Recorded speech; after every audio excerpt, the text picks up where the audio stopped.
Are you over here doing the peanuts? Yeah, I mean, I feel like it should be Anita and Eddie on the beach or something. I guess. Hey there, folks. How are you doing? Welcome to the Sounds Like Liberty podcast. I'm your host, Nikki B, here as always with my lovely wife and co-host, Lizzie. How are you doing today, Peanuts Lady? I'm doing all right. Are you sure you're doing all right? I am. Okay, well, that's good. Welcome to episode number 69 here on the Launchpad Media, where we're always launching ideas in your direction. If you're new to the show, I recommend stopping on over to soundslikeliberty.com and checking out what we got there. Lizzie does some bang-up show notes. And you could sign up to support the show if you want to, or just see all the fun stuff we've got a part of. Coming up here in January, we're going to be opening up the Freedom Song 365 archive to the whole world and letting you see what we got going on there. It's a wealth of information, people. Yeah. You can see what's new and interesting. So, anyways, we have a fantastic interview today with Mr. Tory Wachtel of the Unuseful Idiots podcast. I love that podcast name. Yeah. I kind of am upset that he chose to have that name as opposed to me. Right. But no, it's a good one. And the podcast itself is pretty interesting. So you can check out his interview with us, and then you can go check out his podcast. Yeah. Without further ado, here is our interview.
How are we doing on this illustrious and fine Saturday morning there, Tory? Good. He's like, I don't want to be up awake, and I kind of wishing I wasn't awake, so thank you. It's any consolation, we wish we weren't awake either. Now, is there a time difference? Is that part of the thing here? What do you mean? No, we're all on the East Coast. Okay, fair enough. Yeah. Yeah, no, it's just, usually I sleep in on Saturday. Yeah, no, I feel you. My entire extended family was up on Messenger today, like saying prayers for each other, because my grandmother just passed. May she rest in peace. But so they've been all like rah family, like we're all gonna be so together. So it's like 7 a.m. and they're just like boop boop boop boop with all the notifications. I'm like, and in fairness, Liz wakes up at like 4 a.m. or 2 or 3 a.m. for work every other day. Yeah, so. It's just, jeez. Yeah. When do you go to sleep? Like 7, like a little old lady. And I go to bed at 7 too. Right, but the other 7. The other 7. Yeah. So, you know. Yeah. Anyways. So that's the recipe to a good marriage. Just never see each other. Well, we got a kid too, so that kind of helps glue things together. I like to think of it as we choose to see each other when we see each other. So it's like our relationship is very intentional. I like think to that's see her sometimes, you know. What helps that way.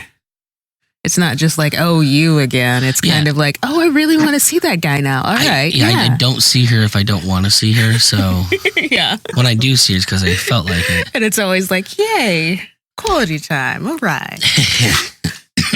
So anyways, why don't you start by telling our guests a little bit about why you're famous? I'm not famous. Oh yeah, don't be modest. What? I'm not. You got yourself your little fiefdom over there in the Unuseful Idiots world. Yeah, I feel like when we were at Porkfest, you were talking to all the peeps. Yeah, and you beat me to Monica Perez, so.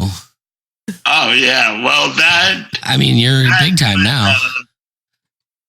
Yeah, that was thanks to JJ Boogie.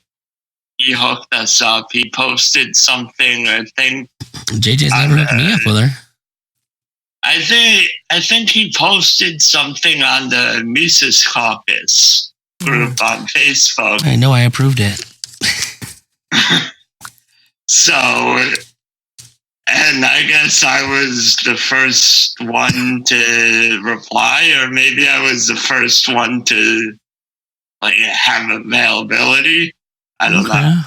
Nice. Well, at any rate, it was good times. She seemed ecstatic.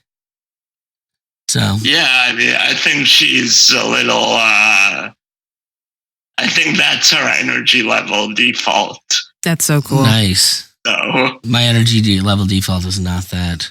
yeah. I'm excited though. I'm like literally gonna subscribe to this podcast like right now because apparently I'm excited about all of these episodes. You should be excited, Liz. That's what you're supposed to do as a podcast host, is be excited. It's true. You hear the excitement oozing out of Tory right now. Mm-hmm.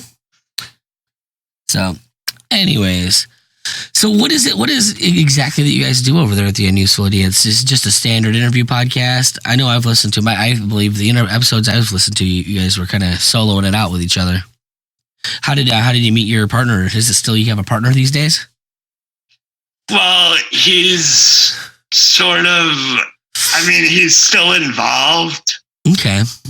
It's just that he has less time than me, I guess. Okay.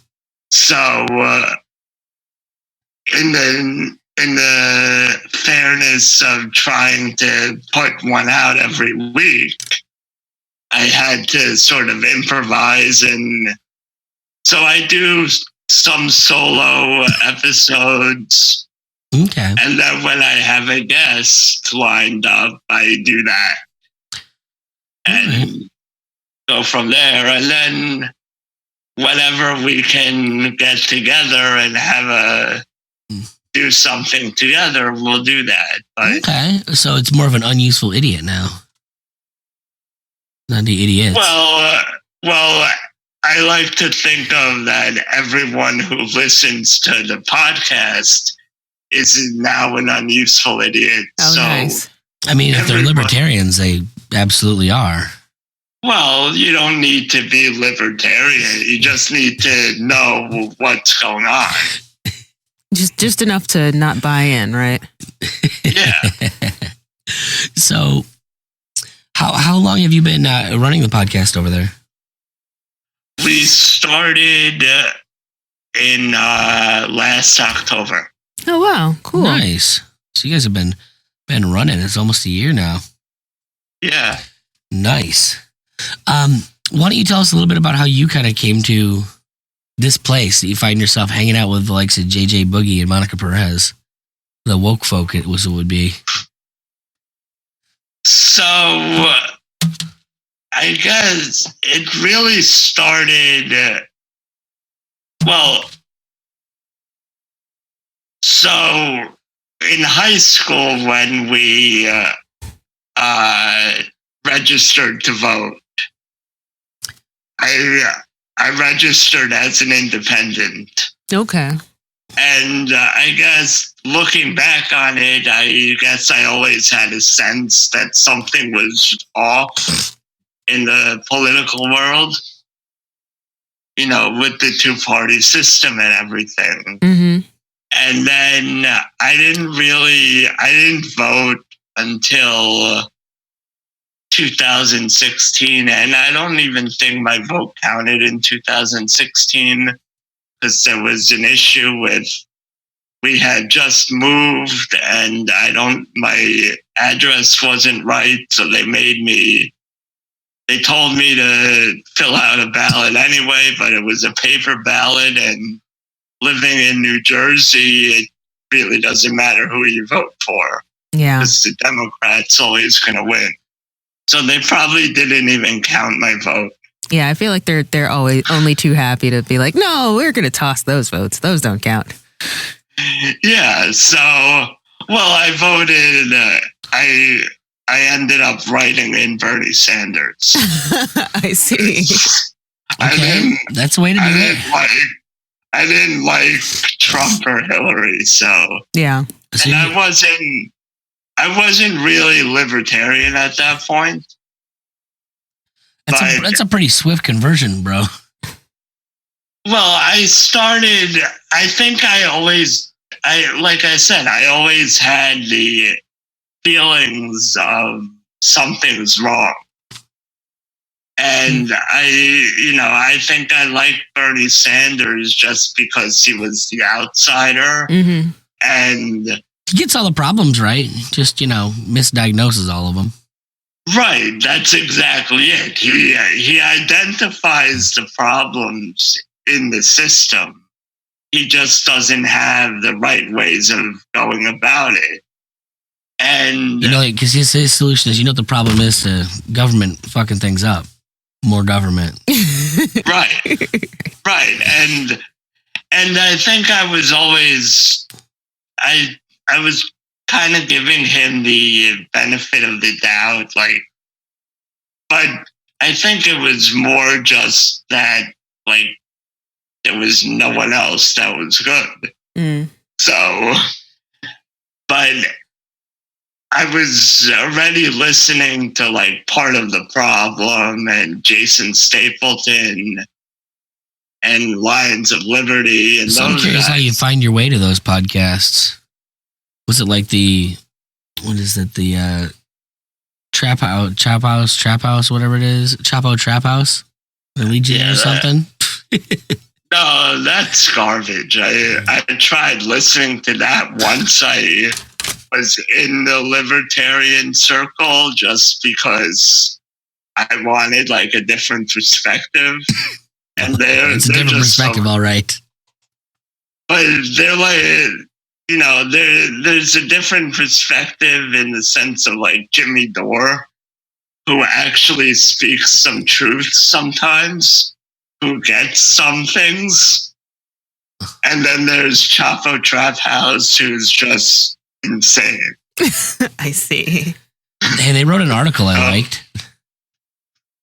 Really? Yeah, somebody interviewed them for one of those. I think it might have been Huffington Post. Honestly, it was ridiculous because it was, at least they were economically stupid as hell, obviously, but culturally, I was actually pretty impressed with how woke they were. Because it was them bitching about a lot of the bullshit that goes on culturally right now, and how, if you're concerned about anything but class, then you're just wrong. Now, granted, I'm not a class warrior in the ways that they are, but, not buying into the whole intersectionalism thing is a big, big boon in my world. So, yeah. So I was actually surprised to hear that coming out of them, because, like you said, they are what they are. Yeah, I think there's a lot of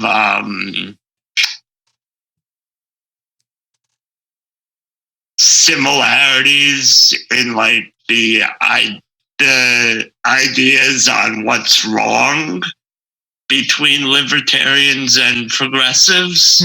It's just that we go in completely different directions. Yeah, one of us understands economics, the other doesn't. Right. And that's basically it. And one of us understands that, it's not really racial, and the other one thinks everything's racial. We had a fun day yesterday. My best man from my wedding came out to visit because I'm going to be DJing her wedding, and she got to sit and listen to me talk about liberty and things for 12 hours straight. She's a socialist, mind you. Yeah, she's intentionally moving to Canada, but she was actually far more open to the conversation than most. Well, she's known me long enough to know my intentions at any rate, so she's not gonna, shit all over me. And I think she also understands that it's something that I spend a lot of time dwelling on, and probably more than she does. So maybe not. Maybe she's, Honestly, socialism has done a lot of study on it. Hmm? But I tend to find that if you've studied socialism, you're not a socialist anymore. So. Well, I think there are the socialists, like, what you always hear, we've never tried real socialism. Yeah, all So of the things. I think there are plenty of those socialists who are aware of the downfalls of socialism that have the examples of socialism, but still have the, because in reality, socialism and communism sound great on paper. Yeah. Everyone's sharing everything. I don't think they sound great on paper. They sound like theft. Well, but the great part is that. Well, the great part would be. I'm sorry, I'm a smartass, bud. I'm a smartass. I get it. Right. The great part would be that everyone agrees to it. Right. That's where, once it gets into theft, that's not the great part of it. Yeah. That's where, I guess the reality of socialism. It's just sharing, bro. Well, I mean, and ideally, yeah, I guess that's what it would come down to. But they had a lot of conversations that were, this is the way this should ideally work, but this is the way that we all know it would probably work.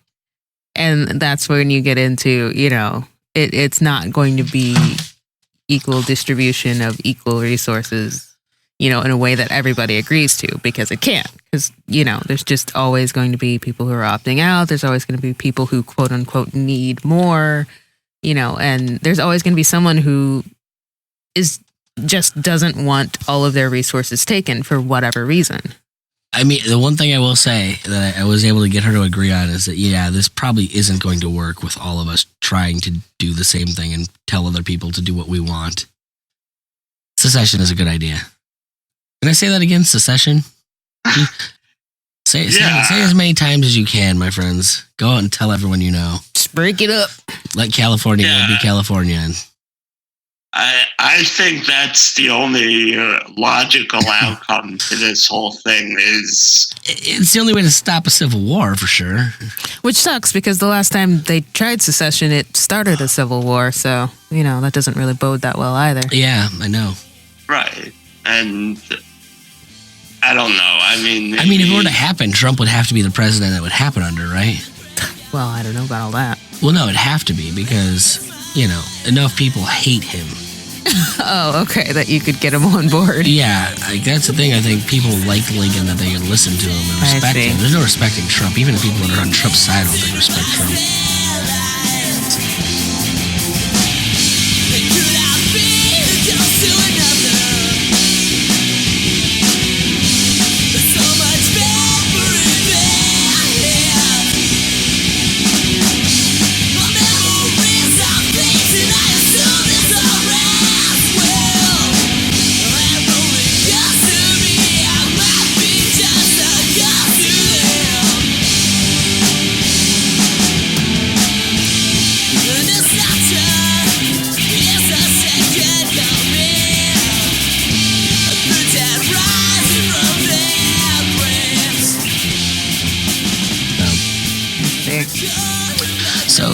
So technically, we're a music podcast over here. Right. Let's talk about that thing. What kind of music do you listen to, bud? Everything. Really? Oh, come on. Don't give me the cop-out answer. I listen to everything. That just means you don't want to think about it, bro. Well, no, he can say it. He just has to, back it up. You better qualify the shit out of that. I want to hear Enya and Decapitated Pig Farm. And... Is that a real band? Decapitated isn't it? I think Pig Destroyer's a band too. I just kind of look, I'm making shit up because I'm trying to kill time here. Well, I like Metallica, I like Tupac, I like... I thought we asked about music and you said Metallica. Really? I thought it was just that one record with the bad drumming. No. It's most of their career, actually. Okay. And all of their records have bad drumming. But they could just be Megadeth, and then we'd be okay. But they're not Megadeth. Would you prefer me saying Black Sabbath? Yes, absolutely. Black Sabbath's a way cooler band. Okay, so Black Sabbath with Dio or with Ozzy? Ozzy. Okay, I'll take him either way. All right. Well, which era of Tupac, pre or post death? Pre. I mean, he's had a couple fire albums since he died.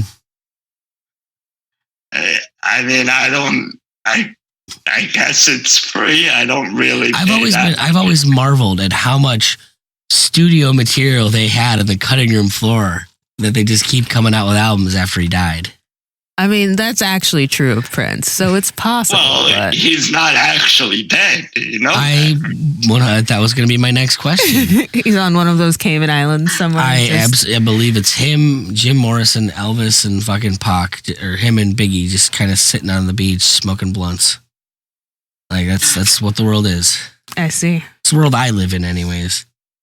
Yeah, they're on one of those undiscovered Sentinel Islands. No one's made contact. Shit got too real. They're all musicians. Right. They wanted out of the gang shit, so it's like, all right, we just got to fake our deaths. Mm-hmm.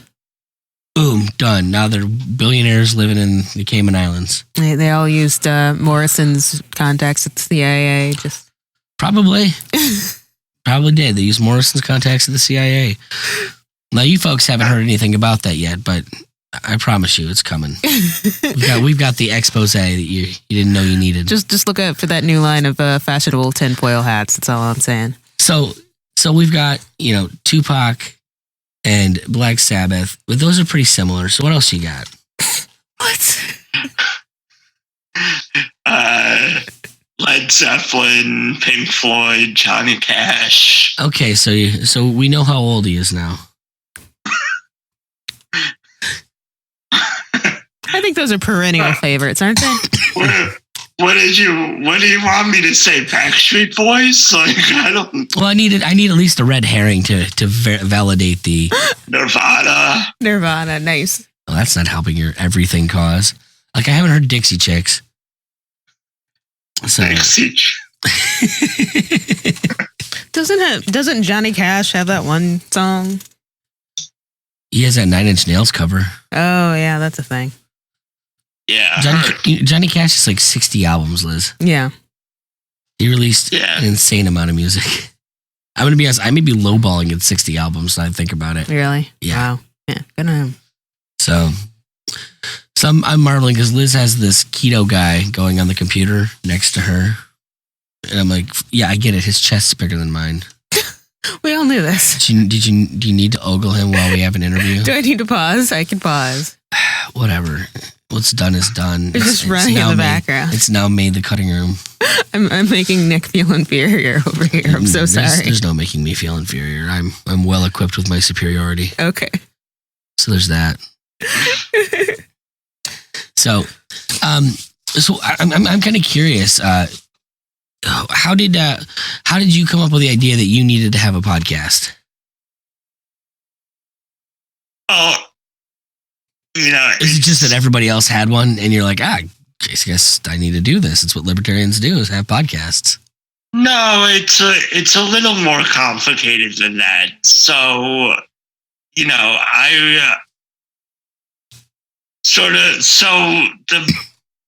the premise of our podcast is that in addition to the current events, my co-host is a recovering addict and I am a brain tumor survivor. So I feel like we have a different perspective than a lot of people. We have a different way of, we just have a unique way of looking at things. And so... Is your tumor controlling you from outside your head? No. Okay, well, you can't be that different then. Well, I just think that, the life experiences I've had have shaped me in a way that, other people, it's kind of harder for them to see. I am kind of curious how that does change one's perspective. Does that kind of make you more or less turned on to the whole idea of liberty, having survived something like that?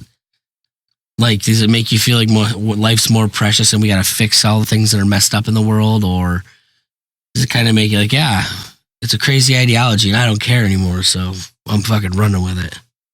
I'm genuinely curious. Yeah, I don't know. I guess it's more of, it's hard to say. I don't think it's necessarily, like most people, I think, are still in the left-right two-way system, but I think, I'm a brain tumor survivor, but basically I've had it. I was diagnosed when I was 18 months, and my last surgery was when I was 8. Okay. So, like, it's not really a thing for me. Okay. But I think the way I just look at things differently, I guess. I tend not to, give a shit about the things that don't matter, which I feel is a lot of what the left and the right are trying to do now. You see, he says he doesn't give a shit about the things that don't matter, and in my head, and I'm interpreting this like, so you mean everybody else but me. That seems like a way to go through life. It's a very Randian idea that you got there. I guess. But it sounds like Tory is a much better human being than I am. So good for him. Yeah.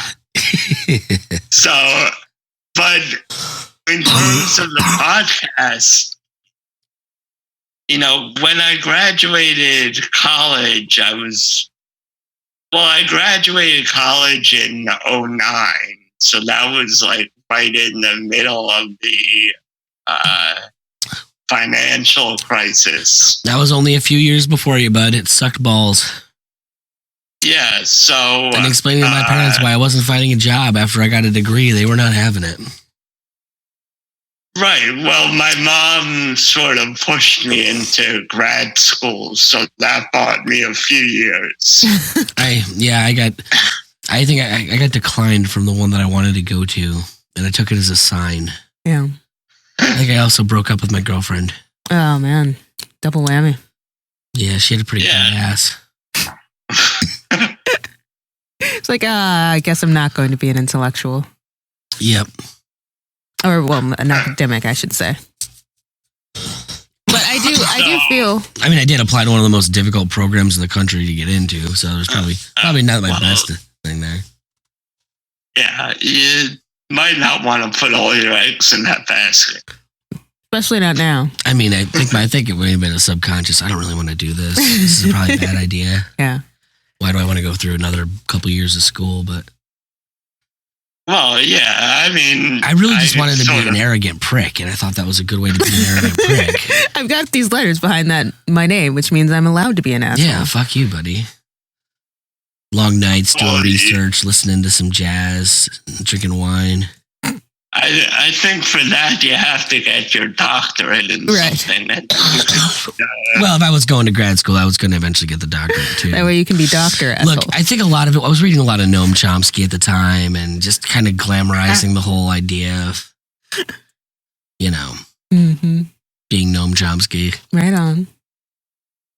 Being old and Jewish. Now, I guess me not being old and Jewish probably should affect that, but maybe someday I could have become old and Jewish. Well, you could always convert. This is true. And age kind of happens on its own, really. Yeah, I guess, but Noam Chomsky was young at one point. So we've been told. I don't know that I believe that. Noam Chomsky's been old as dirt the entire time I've been alive, so. Well, that's because somehow he's still alive is what's more impressive to me. I don't know. He probably gets pumped up with that young blood and Right. that young blood transfusion. Hey, how's it going? Nikki P here. Want to support the show or just give a big middle finger to Patreon? Consider stopping over to supportSLL.com. Members of the Freedom Choir get access to the private Facebook group and actual physical merch. Want access to the unedited raw interviews as they're recorded way before they're released? It's in there. Is that not enough? And you want membership to Freedom Song 365? It's in there. There's even monthly bonus swag for top tier supporters. So head on over to supportsll.com. Help Liz and I get to libertarian functions and even just cover the costs of making the show. If I'm not a good enough salesman, how about this? Support my mom and dad and Sounds Like Liberty. Go to supportsll.com. You heard her, folks. Join the Freedom Choir at supportsll.com. Wait. So are we Whatever are we Keith going down Richards this road? has been doing. Are we saying that Noam Chomsky's been socializing blood, stealing it from the youth and using it to keep himself alive? It's just redistribution.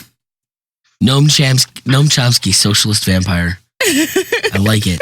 I feel like that should be a novel title. I think it may become a novel. I think I just came up with the great libertarian book series.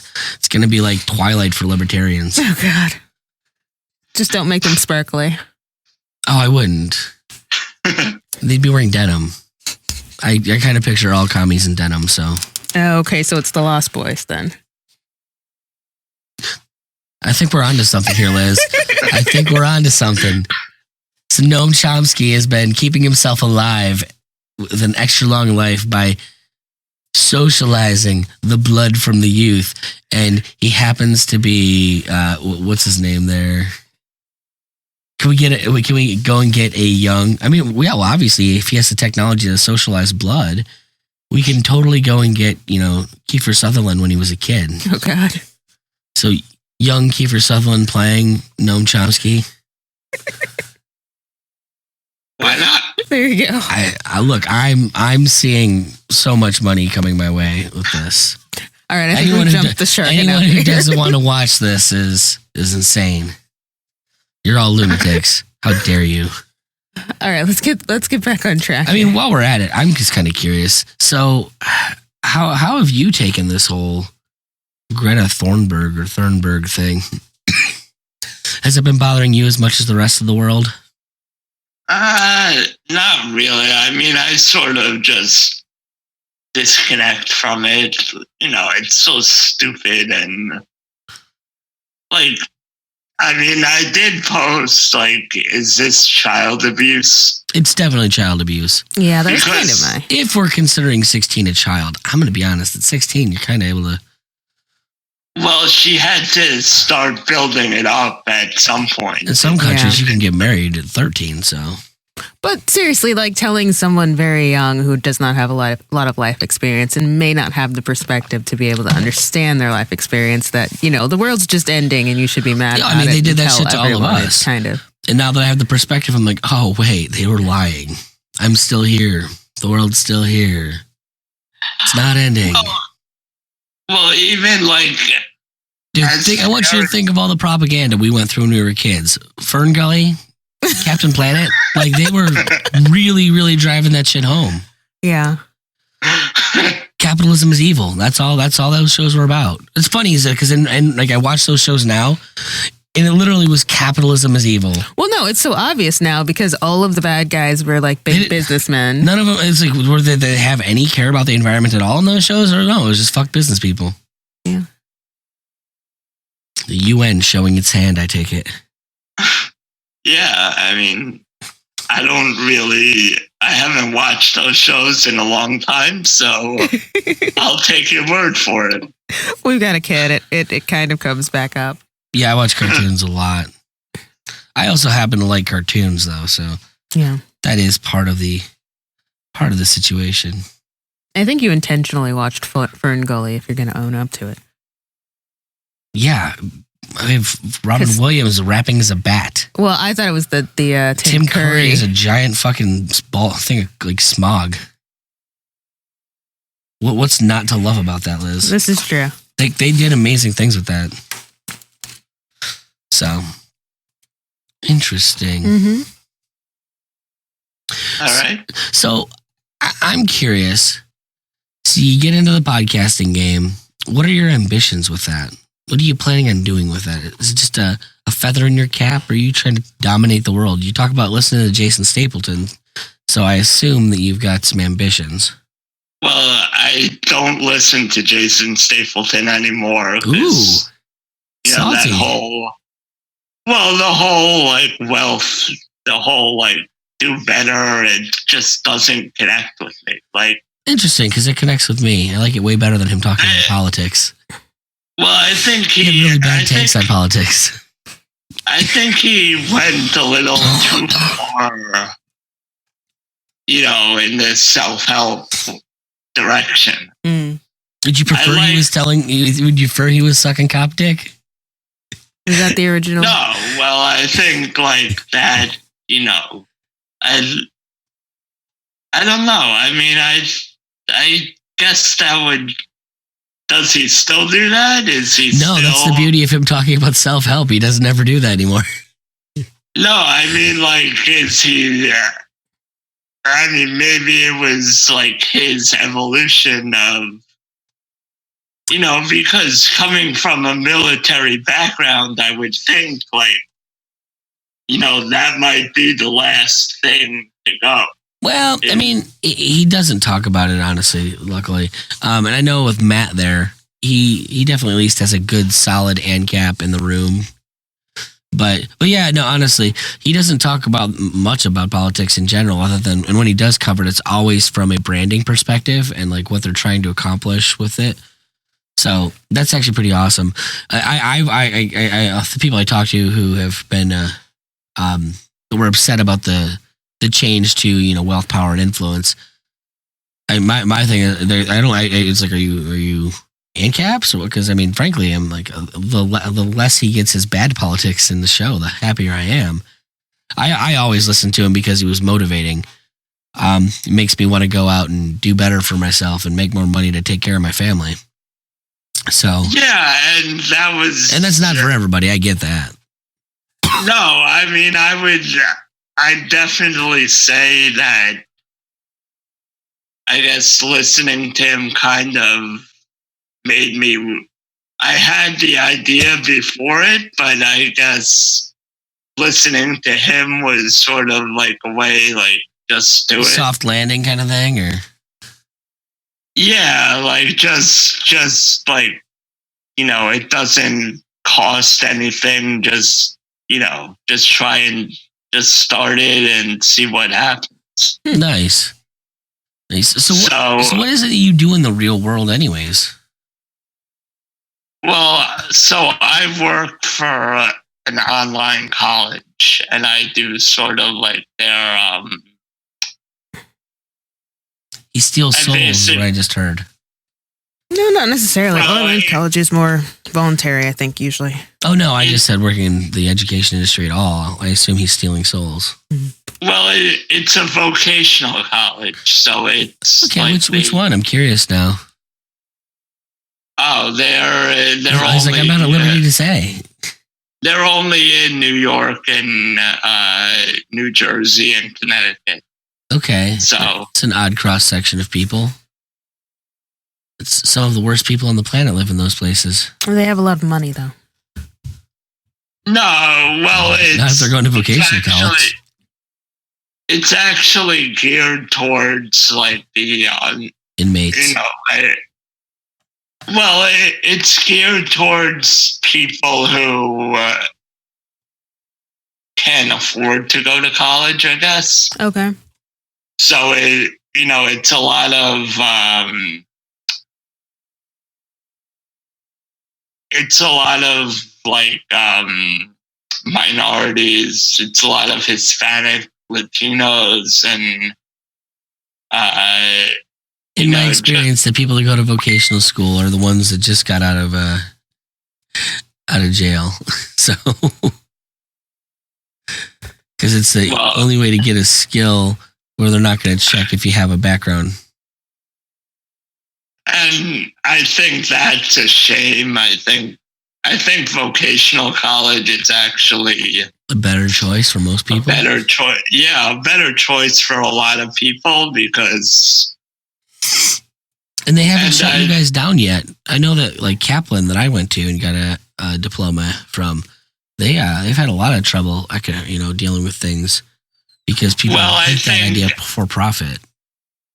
Yeah, I think they sort of, where I work, they sort of focus on the medical industry. So it's, the programs are like medical assistant, dental assistant, medical coding, office professional for like medical offices. So it's sort of so if you were wondering why our health industry is so expensive, that list of professions is why.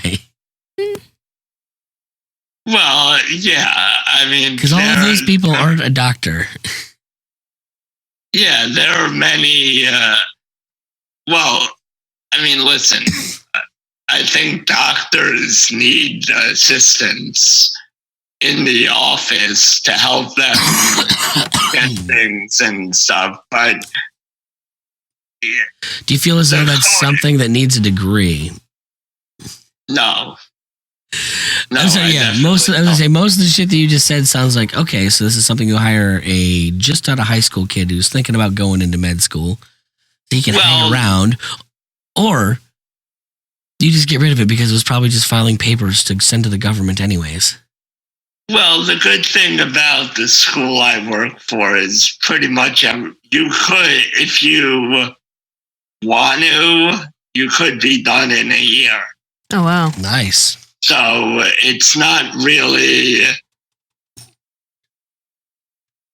I guess, time consuming or money grabbing. Like it doesn't cost a ton of money. And, because of who they gear towards, their clientele, they want to help the people who can't afford stuff. The other thing is some people, it's like people who went to college and got a philosophy degree. Okay, and yeah. People I only have a philosophy minor, so don't stuff it in my face, bro. I have an even more useless degree. I have a communications degree. Yeah, that's what I used to tell people in college. Look, it was the closest thing I could get credit for to being in a band. Yeah. Well, clearly, I had my priorities straight in college. If I'd really had my priorities straight, I just wouldn't have went to college. I just would have went and played music and did that. But then I probably had a different one of life, and I wouldn't have met Liz here, and I wouldn't have had Irma, and it would have been a different life. And I could think about all the blowjobs I would have gotten in that life from women I didn't know, and then the chlamydia I would have contracted. And, it just doesn't sound as good. I mean, the blowjobs sound good, but the chlamydia, not so much. Yeah. But the thing about vocational school is you learn all the practical stuff that you don't learn when you're just like, oh, let's get all this useless information that I can regurgitate and write papers about and maybe get a couple articles published. I used to get so pissed because when people were talking about the whole for-profit schools bullshit and how evil Kaplan is, and I'm like, Kaplan, I walked out, I had a job. Yeah. Literally the day I graduated. After like a year of studying instead of like 4 years and tons of thousands of dollars. I walked out of my college degree and did nothing for a long time. In fact, worked in shitty factories making shitty money for a while until eventually I'd completely collapsed my economic future and had to move back in with my parents.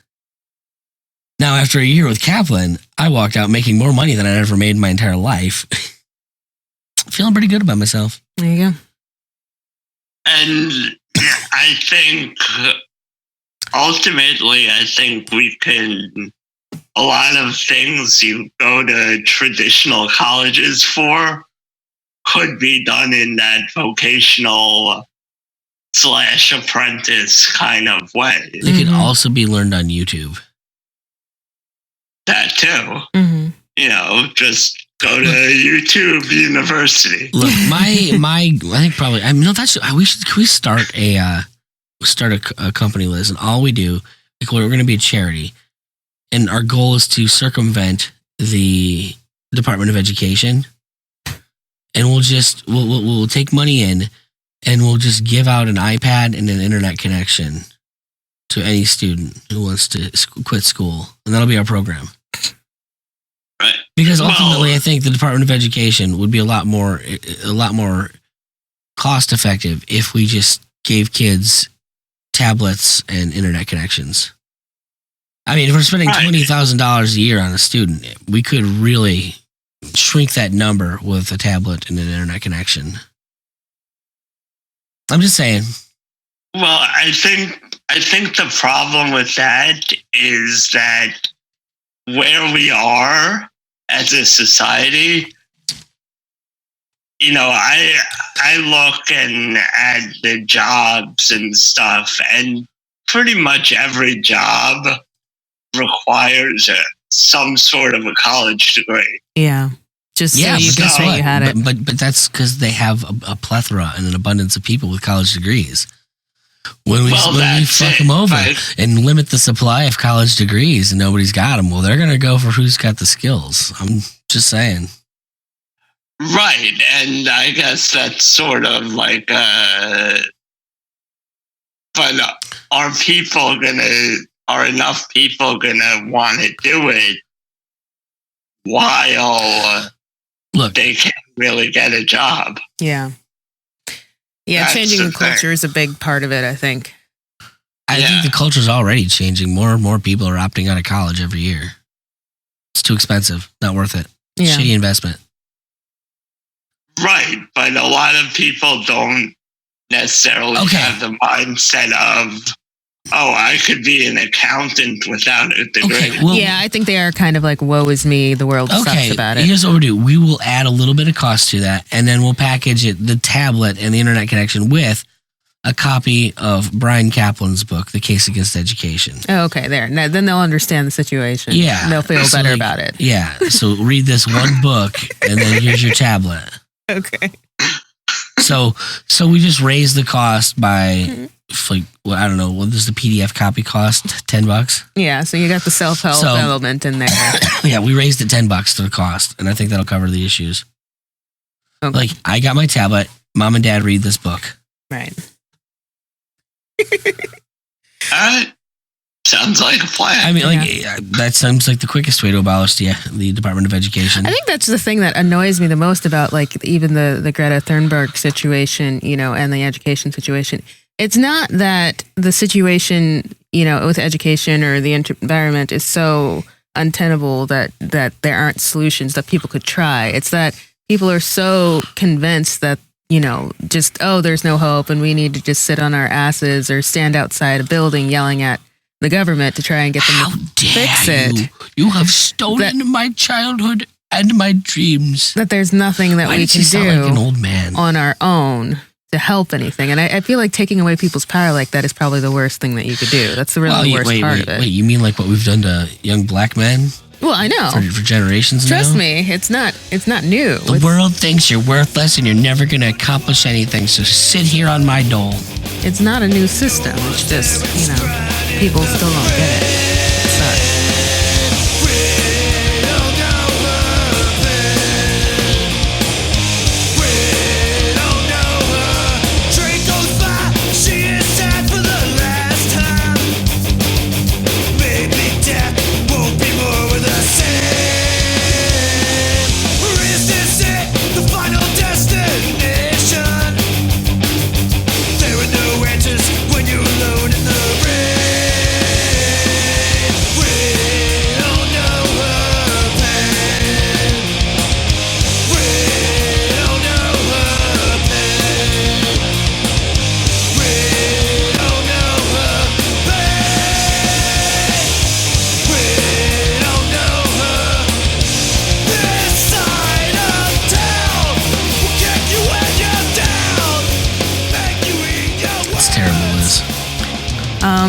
Well, anyways, I have to go to work. Oh, well, all right It's then. a day job. It's gonna suck. So why don't you give us a pitch and tell our guests where to go there, Tory? So go check out the Unuseful Idiots at pretty much wherever you listen to podcasts. That's where you can find us. Do I need to give you the why do you not have the unusefulidiots.com speech? I know you're not listening to Tom Woods because if you were, you'd have your own URL. I think you can get it for like $8 a year, man. Then just reroute it to your, I actually just found out that his hosting site sucks. Oh, no. You mean Bluehost? Yeah. Yeah, it generally does. I use it for some of my stuff, but it's cheap. So if you're not a millionaire and you're not making a ton of money, if you honestly, I don't know how much traffic is, but I wouldn't use Bluehost to do it. I would just say go to Google and get the URL, and then reroute the URL to your Facebook page. Oh. I have an incredibly involved website, so at a certain point here, I'm probably moving it off of Bluehost to myself. Yeah, I've thought of doing like a Squarespace or a Wix site. And if I were you, I would recommend don't do that. Yeah. Because I have done that. And then ultimately moved off of that to, I use Divi, which is a builder for WordPress. And the learning curve is a little bit steeper, but I'm currently moving all of the Sounds Like Liberty webpage off of Wix. And it's been a huge pain in my ass. I wish I had just started with WordPress in the first place. Yeah, well, I would imagine switching over something is harder than getting it started from scratch. Yeah. So, and honestly, Wix just raised their prices too. Oh, they did. So I'm pretty pumped about that. Yeah, I know that the people that actually build websites don't particularly care for either of them. So, but if you know nothing, they're really good if you do know nothing. But honestly, as long as you have the URL, that's the important thing, because you can send it wherever. If you want to send it to your Libsyn or Podbean page or whatever that is you use to host your podcast, you can do that too. It's just you want to have that easy thing to say. By the way, just so you know, this is a lecture I give literally everybody who comes to the podcast and doesn't have their own URL. He's got his soapbox, like, yeah, right it there. is. Like, seriously. I gave a lecture yesterday about, like, I think that every person should URL their name immediately. My daughter's name's already a URL. I own it. She'll get it when she's ready to put out her YouTube channel. Yeah, so... In fact, I may just go and start your URL myself and then reroute it to your Facebook page, and then, I'll own it. So if you ever become famous, I can hold it above your head. Because I'm a capitalist, and that's something that I can do. Yeah, so... Before my silly soapbox, you were telling people where to go to check you guys out.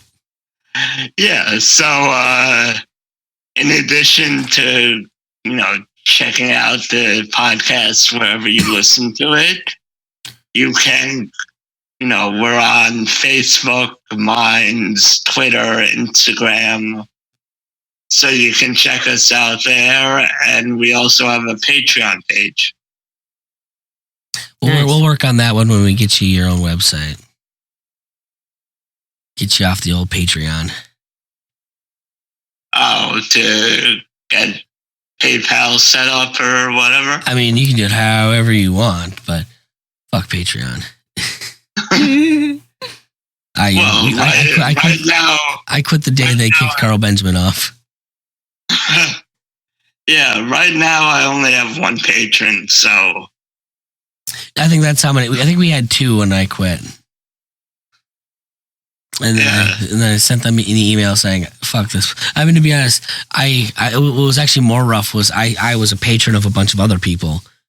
And so then I had to one by one go through all the people that I was a patron of and email them and say, where do you want me to send the money? Because fuck these people. And ultimately, that's what I ended up doing. But now I think it's getting easier to do your own thing. We're actually working on the crypto side of things, trying to get into the crypto is a thing we can take on the page. So, yeah, I mean, I'm sure there are plenty of ways you can do that and figure it out. He's like, I fucking hate computers. You're not getting that?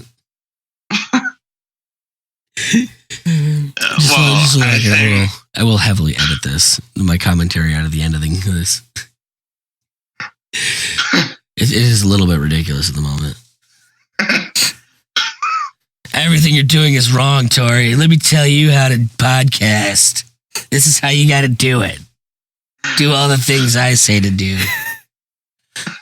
I mean, at least you said it. I mean...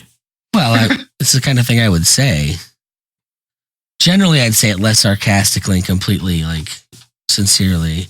Listen, you're doing this shit all wrong. But, for the sake of the comedy, I'll... No, I mean, I didn't have to say it because you said it. So okay. I'm glad somebody told you that it was, whatever. Okay. Okay. At any rate, I think we actually got where to send people in there. Thank you so much for coming on, Tori. It was been an awesome interview, man. It was a lot of fun. Sure. Go and enjoy your Saturday. I'm going to go spend the next 11 hours working and hate my life. Have fun. Thanks. Take it easy, bud. See you. We pay for it twice. That's how the story goes. Once with our taxes, 2 times with our souls. And where this all goes, everybody should know. You better believe it, boy. We reap what we sow.